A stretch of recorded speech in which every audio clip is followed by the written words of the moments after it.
Je vous transmets les salutations de l'Église de Duberger. Écoutez, nous, on est depuis à peu près un an et demi, on est dans la bénédiction. Je dirais, on est passé d'une situation où on n'avait pas de locaux, on n'avait pas de local, puis on n'avait pas de fenêtre, pas de porte, à une situation où maintenant on a un lieu physique où on peut se rassembler. Et c'est vraiment une grâce de Dieu, mais plus que ça, c'est un miracle. Donc, on est comme sur un nuage. Et c'est sûr que ça fait un bout qu'on m'approche, qu'on me demande si je veux prendre la relève au niveau du leadership. Moi, je suis ancien depuis plusieurs années avec deux autres de mes collègues. Puis on m'approche, puis on me demande si je veux considérer la possibilité de prendre le leadership en tant que pasteur. Je n'ai pas les formations. Donc, je dis au Seigneur, jusqu'à il y a peut-être un mois, je disais pasteur, hein? Pasteur. Puis là, à un moment donné, j'étais obligé de dire oui, Seigneur, parce que l'appel est trop fort. L'appel est trop fort. Le Seigneur me montre clairement que je dois obéir. Et puis, il me rappelle que c'est lui qui m'appelle. Donc, à cause de ce que je vois, et dans le contexte dans lequel je suis placé, ça me rassure parce que je vois tellement Dieu à l'œuvre dans l'Église et autour de nous que j'en arrive à la conclusion que si Dieu est là, ben là, je peux peut-être embarquer. Moi, je veux être sûr que Dieu est là. Je veux pas que Dieu est en arrière de moi puis qu'il me suive. Je veux que ce soit lui qui soit en avant puis qu'il me montre là où il veut nous amener. Donc, en gros, c'est ça. Donc, vous avez les salutations de l'Église de Duberger dans laquelle j'étais ce matin. Et le message que j'ai apporté pour vous, c'est une réflexion en réalité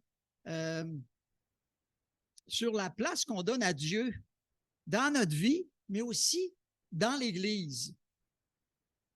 Puis, quand je lis dans Apocalypse chapitre 2, ça nous dit que Jésus marche au milieu des 7 chandeliers. Au milieu des 7 chandeliers d'or, Jésus marche.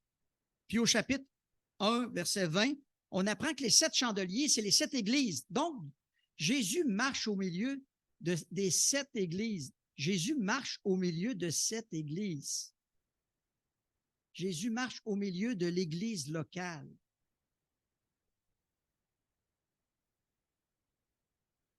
Est-ce que ça arrive que Jésus nous visite, vient nous visiter? Ça veut dire que je vois Dieu, puis je sais que ce qui vient de se passer là, il y a juste lui qui peut faire ça. C'est sûr qu'il vient de venir nous voir. Il vient juste de passer.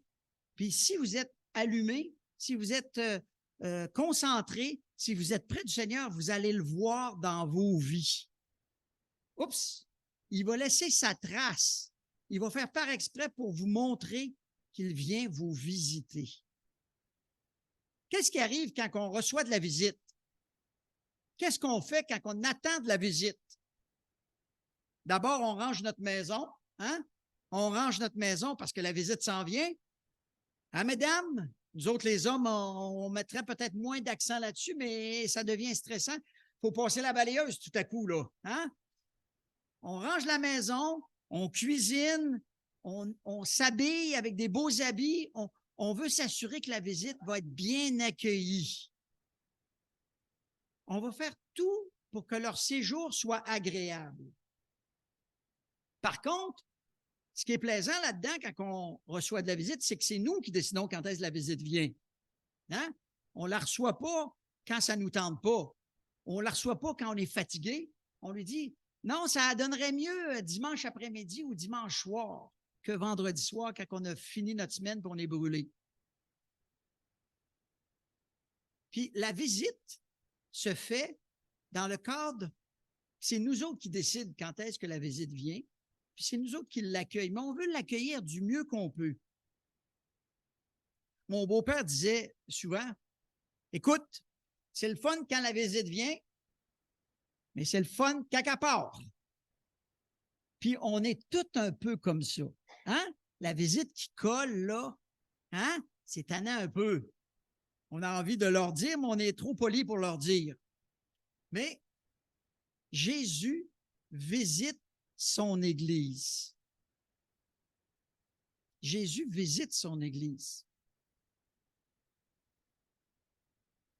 Le texte que je vous avais soumis, que j'avais soumis avant de la prédication, c'est au commencement, la parole existait déjà. Ça, c'est une nouvelle traduction, mais ça va. La parole était avec Dieu, la parole était Dieu. Elle était au commencement avec Dieu. Tout a été fait par elle et rien de ce qui a été fait n'a été fait sans elle. En elle, il y avait la vie et cette vie était la lumière des humains, des hommes.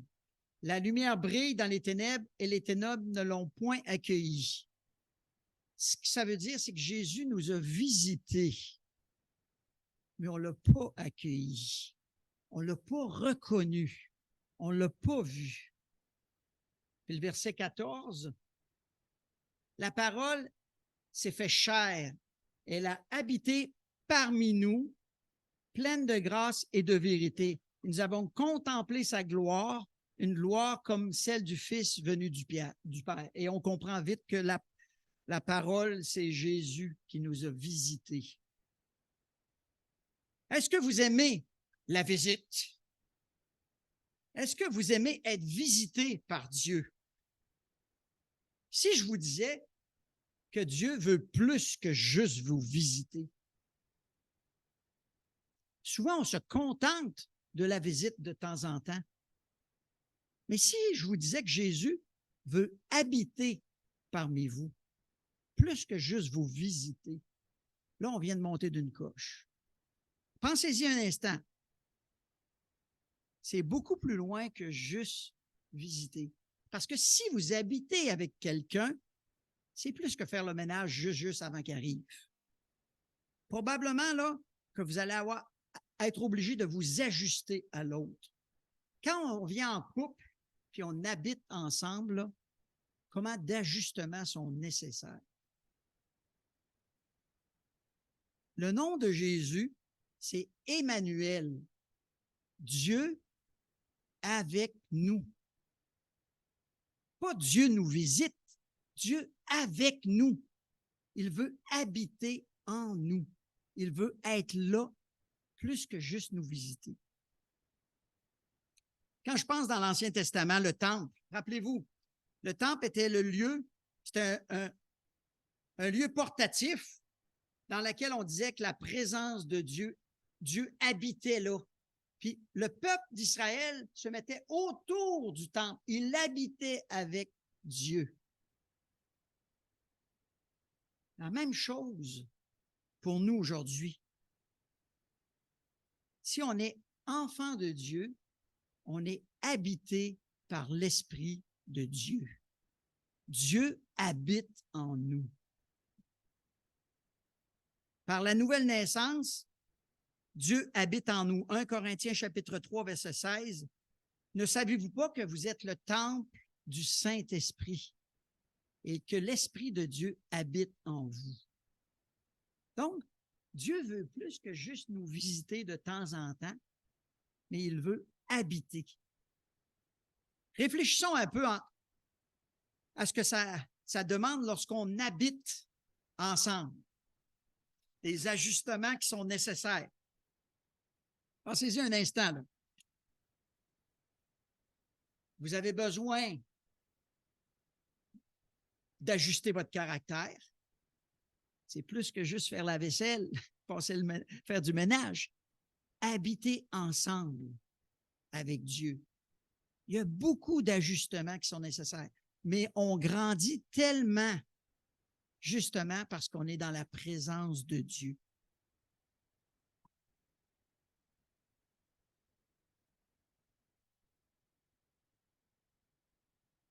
L'Esprit rend témoignage à notre esprit que nous sommes enfants de Dieu, que Dieu habite en nous. Romains chapitre 8, verset 16. C'est plein de versets dans la parole où Dieu veut nous montrer clairement qu'il habite, il veut habiter avec son peuple. 1 Jean chapitre 1, verset 3, ça dit « Être en communion avec le Père et le Fils ». Dieu veut qu'on soit en communion avec le Père et le Fils. Il veut qu'on habite ensemble, qu'on ait une même pensée, un même cœur. Jésus va dire, je vais aller vous préparer une place, puis je vais revenir vous chercher. Mais pourquoi il fait ça? Parce qu'il veut qu'on habite avec lui pour l'éternité dans la présence de Dieu. Jésus a quitté pour aller nous préparer une place parce qu'il veut qu'on habite avec lui et avec Dieu, son Père, pour l'éternité. On doit se demander, sommes-nous habités par l'Esprit de Dieu? Est-ce qu'on lui fait de la place ou on le traite comme un visiteur? Est-ce qu'on se contente d'une visite de temps en temps de Dieu ou on est prêt à lui donner toute la place? Pour savoir si vraiment on est habité par l'Esprit de Dieu, il y a des indices, il y a des choses qu'on va voir. Par exemple, quand on nous parle du fruit de l'Esprit, dans Galates chapitre 5, versets 16 à 22, si Dieu habite en vous, le fruit de l'Esprit est visible. Le fruit de l'Esprit va se voir. Galates chapitre 5,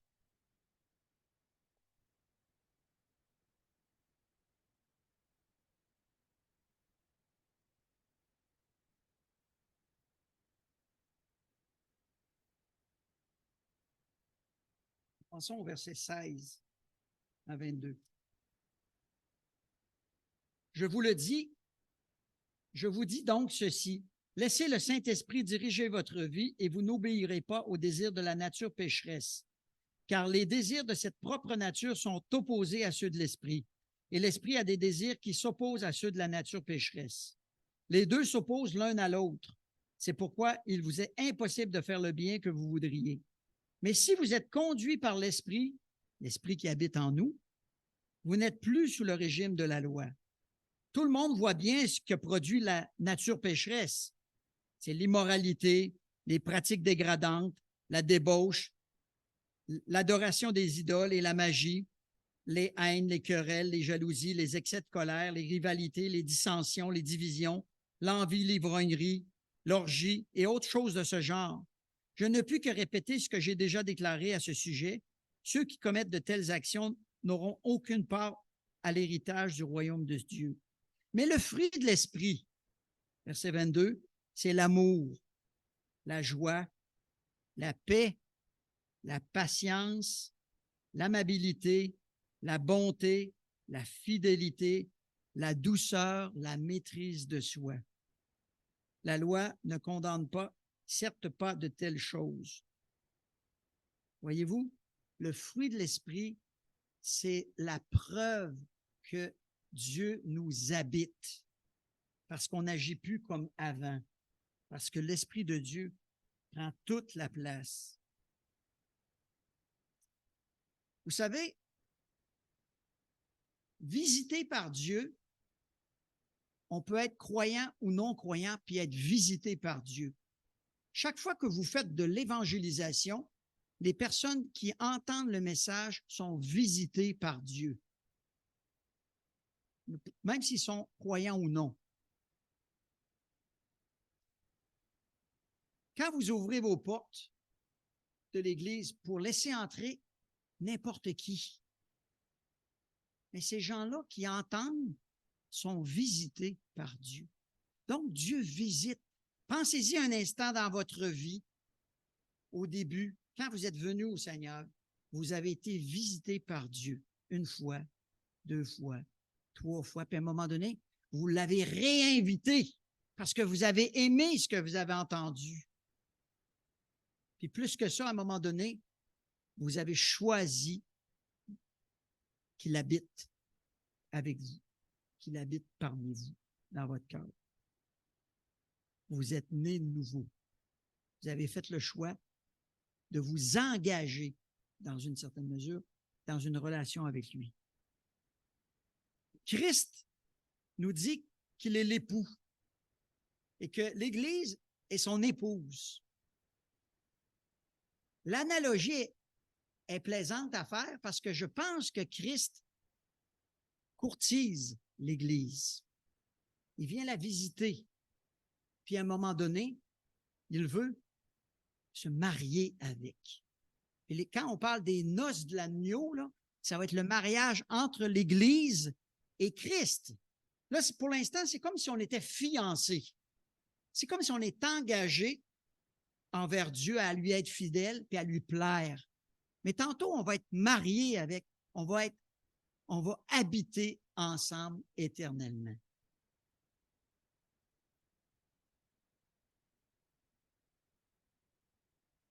Dieu ne s'engage pas dans une relation s'il n'y a pas... non, je recommence. Dieu n'habite pas là où il n'y a pas d'engagement. Dans le monde, présentement, il y a des gens qui habitent ensemble. Ils n'ont pas d'engagement l'un envers l'autre, mais ils habitent ensemble. Dieu n'habite pas dans ces relations-là. Dieu habite là où on s'engage par la nouvelle naissance envers lui. Là, l'Esprit de Dieu habite en nous. S'il n'y a pas d'engagement de nouvelle naissance, l'Esprit de Dieu nous visite, mais il n'habite pas. On parle souvent dans les relations de hommes et femmes, comment la communication est importante dans un couple. Celui qui est habité par Dieu est en communion avec Dieu. Il doit être en constante communion avec lui, en discussion, à l'écoute de Dieu.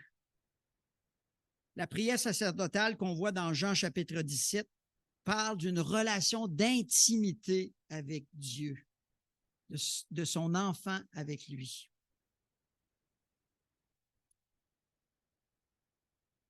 Et cette relation-là se développe avec le temps. À force d'écouter Dieu et de communier avec lui, on vient qu'on est capable de même d'entendre sa voix et de discerner sa voix. Celui qui est habité par Dieu veut lui plaire. Comme dans un couple, là, le mari veut plaire à sa femme, puis la femme veut plaire à son mari. Enfin, ça devrait être ça. Ça devrait être ça. Peut-être qu'avec l'usure des années, on se relâche un peu, mais c'est un rappel. Pour habiter ensemble, là, il faut vraiment être prêt à faire des sacrifices. Celui qui est habité par Dieu veut plaire et il va résister au péché parce qu'il veut plaire à Dieu. Il va être rempli du fruit de l'esprit pour plaire à Dieu et plaire nécessairement à son conjoint ou à sa conjointe. Romains 8, versets 12 à 14 dit « Ceux qui sont conduits par l'esprit sont fils de Dieu. » On est en communion avec Dieu.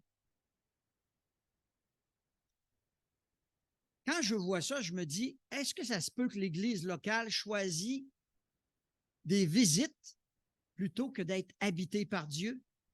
Il me semble que ça n'a pas de bon sens.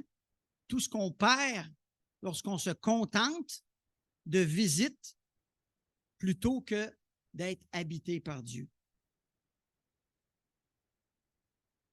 Quand je lis ce qu'on dit dans Apocalypse, si vous voulez tourner avec moi, Apocalypse chapitre 3. Apocalypse 3. On parle de l'Église de Laodicée, versets 19 à 22. Bon, l'ange de l'Église de Laodicée lui fait des reproches. Nécessairement, l'Église de Laodicée dit qu'elle est ni froid, il est ni froid ni bouillant. Il va vomir de sa bouche. Et au verset 19 de Apocalypse 3, on dit « Moi, ceux que j'aime, je les reprends et je les corrige. Fais donc preuve de zèle et repens-toi. Voici, je me tiens devant la porte et je frappe. Si quelqu'un entend ma voix et ouvre la porte, j'entrerai chez lui, je dînerai avec lui et lui avec moi. Le vainqueur, je le ferai siéger avec moi sur mon trône, comme moi-même, je suis allé siéger avec mon Père sur son trône après avoir remporté la victoire. Que celui qui a des oreilles écoute ce que l'Esprit dit aux églises. Ce qui est intéressant ici, c'est qu'il semble que Jésus est à l'extérieur de l'Église. Il dit qu'il frappe à la porte pour entrer dans l'Église, pour la visiter. Il devrait l'habiter, mais il est en train de demander la permission pour la visiter. Ce qui frappe aussi dans ce texte-là, c'est qu'il semble que la poignée de la porte est du bord de l'Église. C'est qu'il n'a pas l'autorisation d'entrer si on n'ouvre pas la porte pour qu'il entre. Au moins, visiter. Quand quelqu'un frappe à votre porte à la maison, ouvrez-vous nécessairement?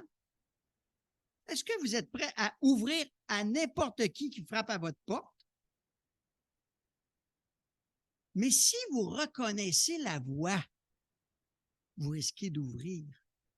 Il dit dans le texte, « Je me tiens à la porte et je frappe. Si quelqu'un entend ma voix. » Donc, pour entendre la voix et pour discerner que c'est Jésus qui est de l'autre bord de la porte, là, il faut l'avoir déjà entendu.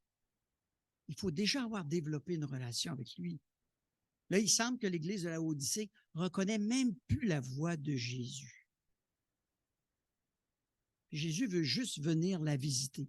Et regardez ce qu'il dit. Si on ouvre la porte.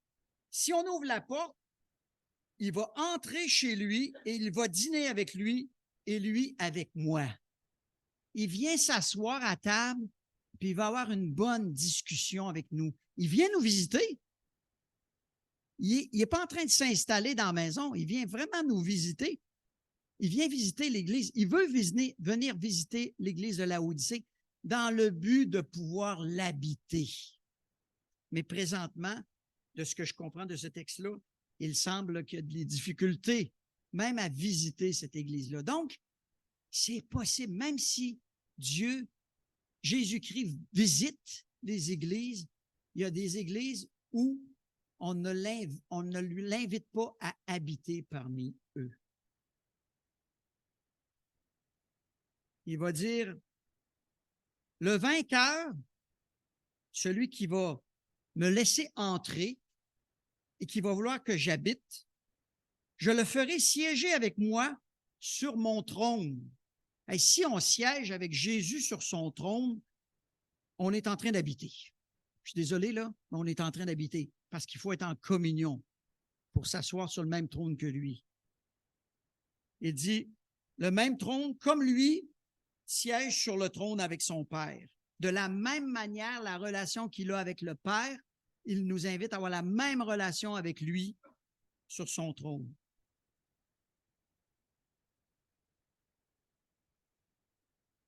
Après avoir remporté la victoire. Si quelqu'un entend ma voix, il faut qu'il la reconnaisse et qu'il me laisse entrer. Et le but de Jésus, c'est de habiter parmi nous.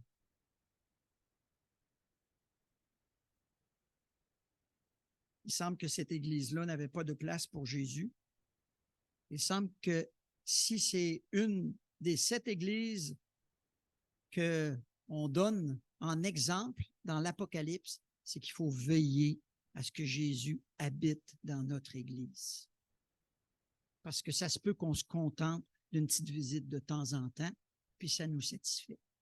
Mais ça ne nous dérange pas, par exemple. Ça ne dérangera pas notre quotidien. On va vite revenir à nos affaires. Nos affaires. Pensez-y un instant si Jésus habite dans votre maison. Comment il va chambarder votre maison? Il va faire du ménage. Il va dire ça, peut-être que ça n'a pas de place ici. Ça, il faudrait virer ça de bord. Ça, peut-être que ça, c'est peut-être pas bien même d'avoir ça ici. Il va faire du ménage. Est-ce qu'on est prêt à laisser Jésus habiter en nous avec ce que ça demande? C'est peut-être pour ça que l'Église de Laodicée hésite avant de laisser entrer Jésus et de laisser l'Esprit de Dieu habiter dans cette Église. Elle n'est peut-être pas prête à perdre tout ce qu'elle a qui lui appartient.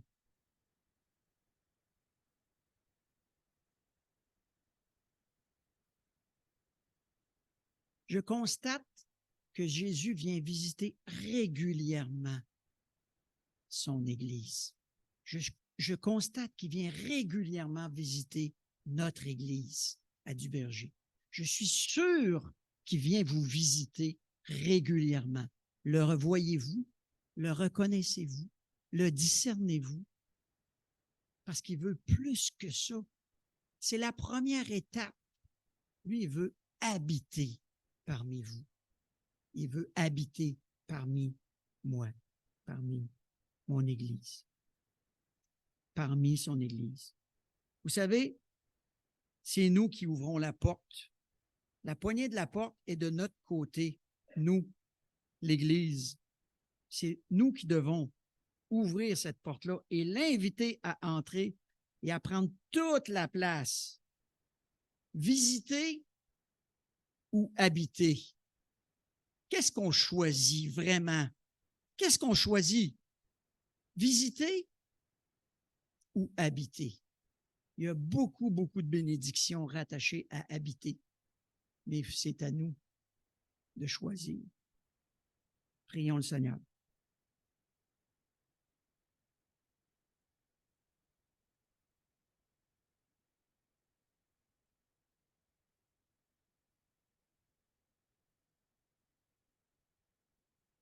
Seigneur, merci. Merci parce que ton esprit est à l'œuvre encore aujourd'hui. Que même quand on s'éloigne, tu viens encore nous visiter, nous rappeler de venir à toi. Merci que tu veux habiter parmi nous. Tu veux nous transformer, nous emmener à la stature parfaite de Christ. Parce qu'après, on va passer l'éternité avec toi et on va te ressembler. Seigneur, dépose dans nos cœurs le goût, le désir de vouloir te donner toute la place. De ne pas se contenter d'une visite occasionnelle, mais de te donner toute la place. Parce que c'est ce que tu veux, pour notre bien et pour ta gloire. Merci Seigneur Jésus d'être venu parmi nous. Tu as habité parmi nous. Nous avons contemplé ta gloire. On lit dans Jean chapitre 1. On a vu, mais on a choisi les ténèbres à la lumière. Fait que maintenant, Seigneur, qu'on t'a rencontré, maintenant qu'on t'a choisi, maintenant qu'on t'a donné notre vie, fait qu'on puisse maintenant vouloir que tu prennes toute la place, que tu habites parmi nous. Merci pour ta parole, que ton esprit nous aide à mettre en pratique cette parole. Au nom de Jésus. Amen. Merci.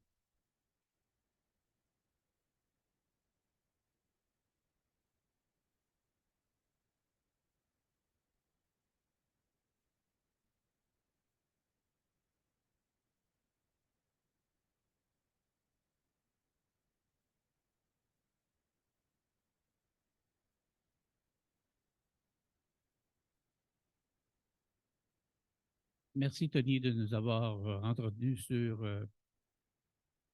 Jésus. Dieu doit ne pas être uniquement un visiteur, mais que ce soit quelqu'un qui doit être en permanence avec nous. Et maintenant, c'est le temps de la Sainte Seine. Si vous voulez bien. prendre les éléments.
Le repas du Seigneur est un acte de foi de notre famille de croyants en Jésus. Examinons-nous pour être dignes de manger le pain et de boire la coupe, parce que dans 1 Corinthiens 11, 27, il est écrit: c'est pourquoi celui qui mangera le pain et boira la coupe du Seigneur indignement sera coupable envers le corps et le sang de Christ. Repentons-nous quelques instants pour demander pardon pour nos péchés. Demandons pardon au Seigneur.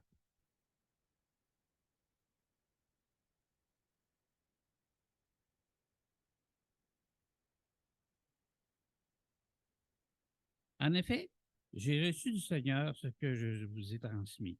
Le Seigneur Jésus, la nuit où il a été arrêté, il a pris du pain et après avoir remercié Dieu, il l'a rompu et dit: prenez et mangez, ceci est mon corps qui est rompu pour vous. Faites ceci en souvenir de moi. Mangeons le pain.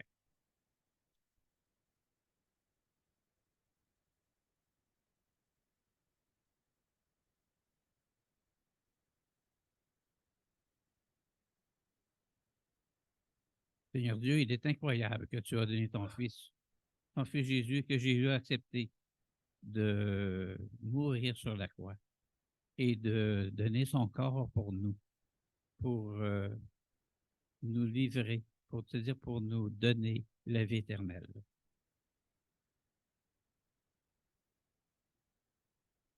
Après avoir remercié Dieu, de même, après le repas, il a pris la coupe et dit: cette coupe est la nouvelle alliance de mon sang. Faites ceci en souvenir de moi, toutes les fois que vous en boirez. Buvons maintenant.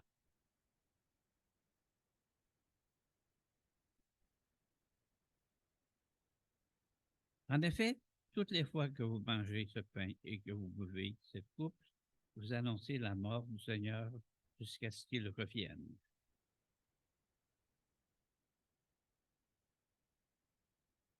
Et maintenant, nous allons continuer avec prière faite en tout temps par l'Esprit, toutes sortes de prières et de supplications.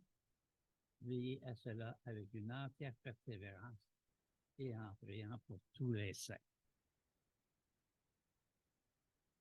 Si on se levait pour prier notre Père.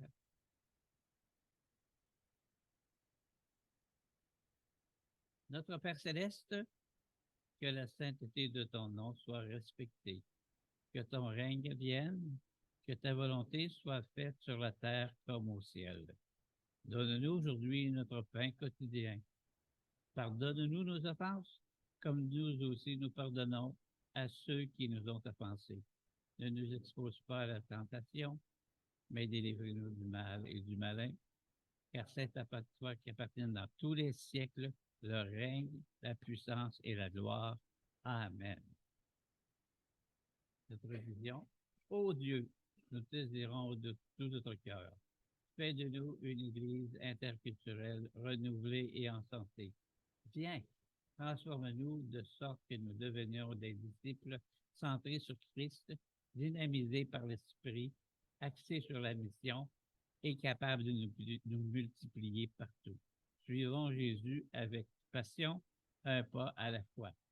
Prions, allons, soutenons et faisons des disciples de toutes les nations.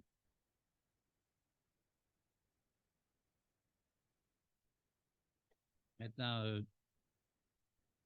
les offrandes qui nous sont données, soit en ligne, soit par enveloppe et tout. Seigneur Dieu, merci infiniment que nous puissions te redonner une partie de ce que tu nous donnes entièrement.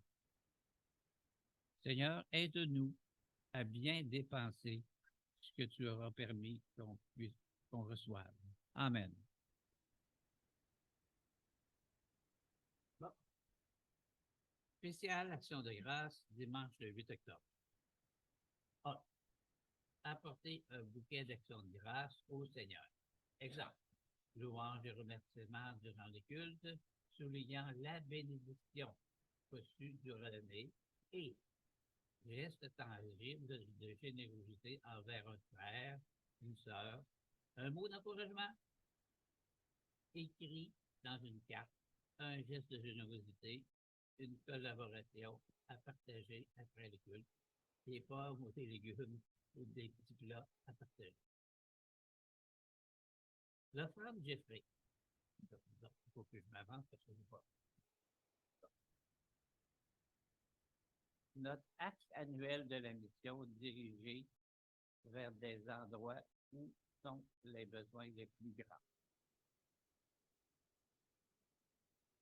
Implanter 100 000 églises en Asie du Sud d'ici 2030.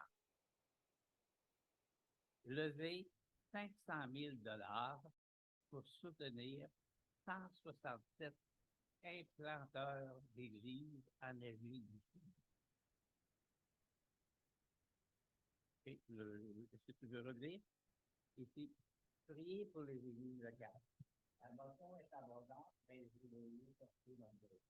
Prions pour que l'Église en Asie du Sud continue à rencontrer des personnes perdues dans la culture et le passé qui leur importe le plus. Dans les annonces, bon, là, il y a beaucoup de choses dessus. Un grand événement aujourd'hui le soir le 7 octobre. Ensuite, c'est un concert ouvert à tous. Et ça coûte 50 $ par personne. Ensuite, il y a des autres fonds.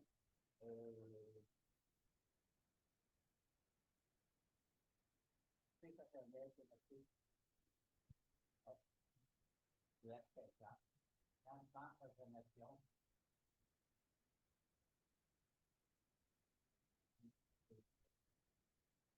Vous pouvez aussi regarder dans les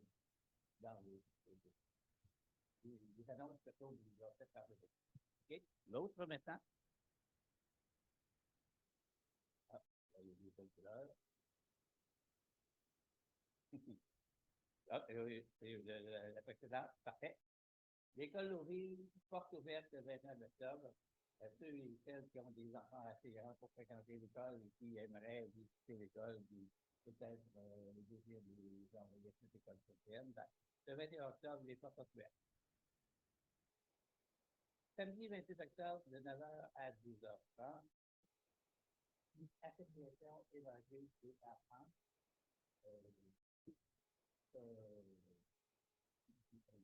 Quelque chose comme ça, qui a lieu.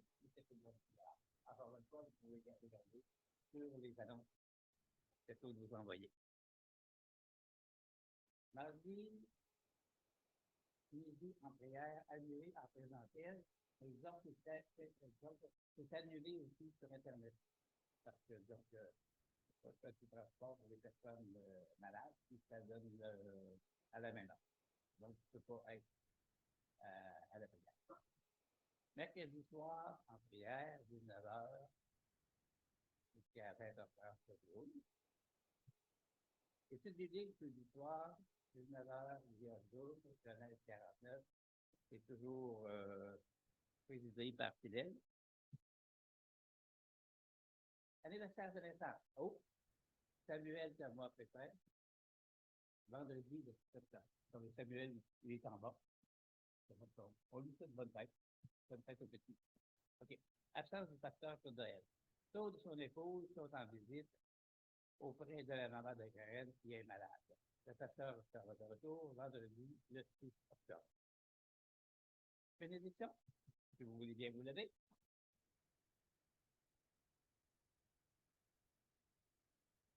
Que l'Éternel te bénisse et te garde. Que l'Éternel fasse briller son visage sur toi et t'accorde sa grâce. Que l'Éternel se tourne vers toi et te donne la paix. Et je vous invite à venir prendre le café en bas, ou quelques biscuits peut-être, et puis, donc,